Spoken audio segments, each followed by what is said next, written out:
үзүүлж байна. Та биднийг дэмжиж subscribe дараарай. Баярлалаа.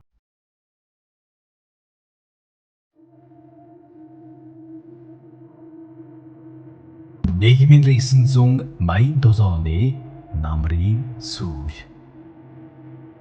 Шөнөөр таран хөөж, салхи уулын завсраар искрэн шорон замыг тоос манан болгон хөөргөж байлаа.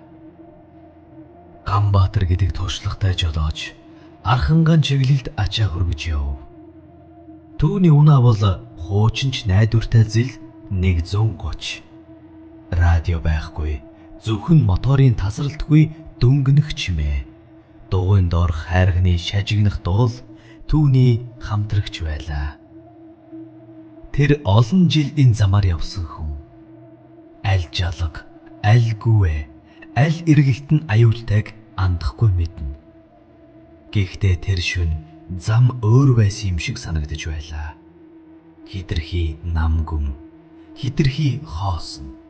Тэр бүр хэдэн 10 км явсан ч нэг ч машин, нэг ч айл таарлцсангүй. Цаг шөнө дунд өнгөрөхөд холоос нэг зүйл харагдав. Замын хажууд хүн. Цагаан дээлтэй, салхинд ч хөдөлгөөнгүй, яг л хөшөө шиг зогсон. Ганбаатарын гар өөрийн мэдлгүй жолоон дээр чангарч чадхав. Ийм шөнө, ийм газар гэж өөртөө шивнэв. Тэр хурдаа багасгахгүй өнгөрөх гэж оролдлоо. Гэвч яг хажуугаар нь өнгөрөх мөчөд тэр хүн толгоогоо эргүүлж шууд нүд рүү нь харлаа. Тэр харц амьд хүнийх шиг биш. Ганбаатар торомс дээр гიშгэж машин өөрийн ирэхгүй зогсов. Хэдхэн секунд чимээгүй өнгөрөв. Дараа нь тэр хүн аажуухан алхсаар ирж кабины хаалгыг татав. Хот руу явж байна уу гэж намуухан хоосон хоолоогоор асуулаа. Ганбаатар ам нь хатаж тийм гэж арай ядан хэлв. Суугаарай. Тэр хүн орж ирээд хаалгаа хаалаа. Машин дахин хөдөллөө. Гэвч тэр мөчөөс эхлэн бүх зүйл өөрчлөгдсөн. Ихэндээ юу ч анзаарагдсангүй. Зөвхөн хажууд нь сууж байгаа хүний чимээгүй байдал. Хитрхи чимээгүй. Амьсгаа сонсогдохгүй. Ганбаатар чих тавьж үзв. Юу ч үгүй.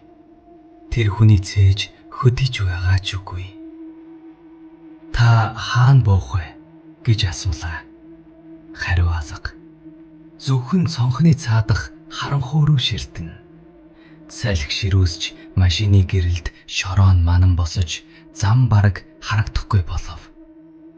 Гэтэл гинт гэр занивчв. 1, 2. Дараа нь тогтмол анивчиж эхлэв. Ганбаатар самбаагаа алдахгүй гэж оролдсон ч дотор нь ямар нэг юм буруу байгааг мэдэрч байлаа. Тэр хяламхийг харлаа. Зоржигчийн гар өвдөг дээрээ тавьсан байв. Гэвч хуруунууд нь хид урт, арьс нь хид цайвар, хумс нь хитрхи хар. Ганбаатар нүд бурууллаа. Чи энэ замыг мэдэх үү гэж тэр хүн гинт асуув. Дуу нь яг л хоёр хүн давхар ярьж байгаа мэт баг зэрэг цуурайтай. Мэднэ. Олон жил явж байна. Тэгвэл энд зогсож болдоггүйг мэдэх ёстой байсан. Ганбаатарын зүрх хүчтэй дэгсэв. Юу гэсэн үг вэ? Хариу ирсэнгүй. Гэвч тэр хүн инээж эхлэв. Чимээгүй. Амаа нээхгүй. Гэхдээ инээж байгаа нь мэдэгдэнэ. Ганбаатар доош харлаа. Тэгээд тэр зүйлийг харсан. Зоржигчийн хөл. Шаланд хүрэхгүй агаарт дүүжлээстэй. Машин дөргих бүрт хөл нь хөндөй савлна. Тэр мөчөд Ганбаатарын төвчээр тасрав. Чи хэн бэ гэж хаширлаа. Тэр хүн удаанаар эргэж харлаа. Нүд нь одоо тод харагдана. Хэд том, хэд хоосон.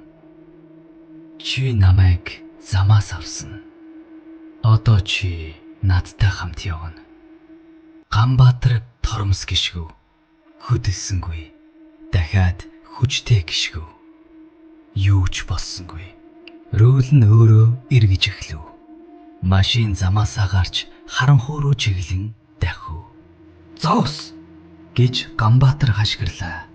Гэвч машин түүнийх биш болсон мэт. Гэрэл бүрэнсэн унтарлаа. Харанхуйд зөвхөн тэр доо. Энэ зам дээр зогссон хүмүүс бүгд энд үлддэг. Ганбаатар бүх хүчээрээ хаалгаа онгоолгож хөдөлж байгаа машинаас үсэрч бөв. Газарт хүчтэй унаж амьсгаан тасалдав. Тэр эргэж харлаа. Машин нь харанхуйд алга болж байв. Гэхдээ кабины дотор хоёр хүний сүлдэр харагдаж байлаа. Маргааш нь нутгийн хүмүүс түүнийг олжээ. Ганбаатар амьд байсан ч дуугархаа барьсан байв. Зөвхөн нэг л өгүүлбэрийг дахин шивнэн. Зогсож болохгүй газар. Хэд хоногийн дараа машиныг нь олсон. Замнаас хол хуучин жалганд. Кабин дотор хинч байгаагүй. Гэхдээ жолоочийн суудлын ард тоосон дээр олон давхар суусан мэт олон хүний гарын мөр.